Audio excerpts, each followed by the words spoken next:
Hi everyone, I'm Spencer and this is Spencer Trying His Best. And today I'm back with another segment that I call the 2-minute no negative debut review.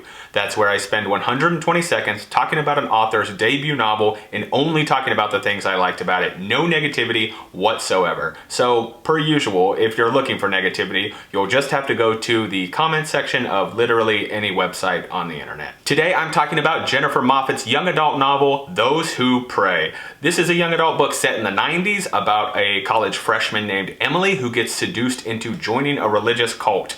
And I was immediately intrigued when I heard about this book because, like Emily, I was also in a cult in college. It was called being a theater major, am I right? Wow.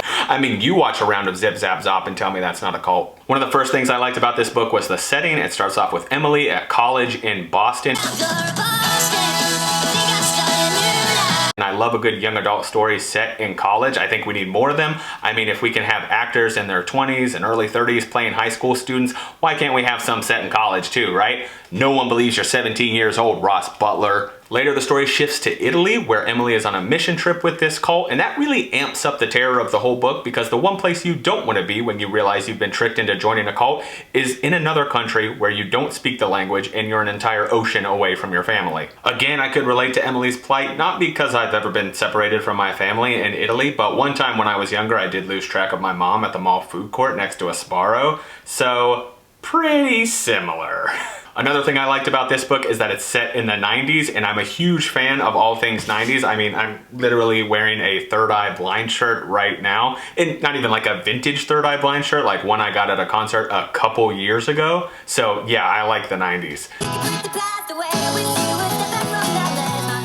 The fact that the book's set in the 90s makes it all the more intense when Emily is trapped in Italy because she doesn't have modern conveniences like a cell phone. She can't just text her family or reach out to them on social media. She can't hop on kayak and book a flight home. She is stuck there and she really has to figure out how to get out of this. I loved all the 90s technology in this book. There were landline phones, there were Walkmans. I would have loved to have seen even more 90s technology because the only thing I can imagine being more stressful than trying to escape a religious cult is trying to escape a religious cult while also trying to successfully raise your Tamagotchi.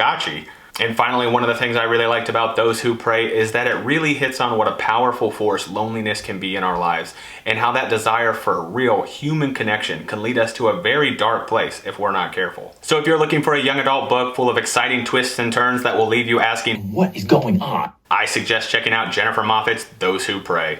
I'll see y'all next time.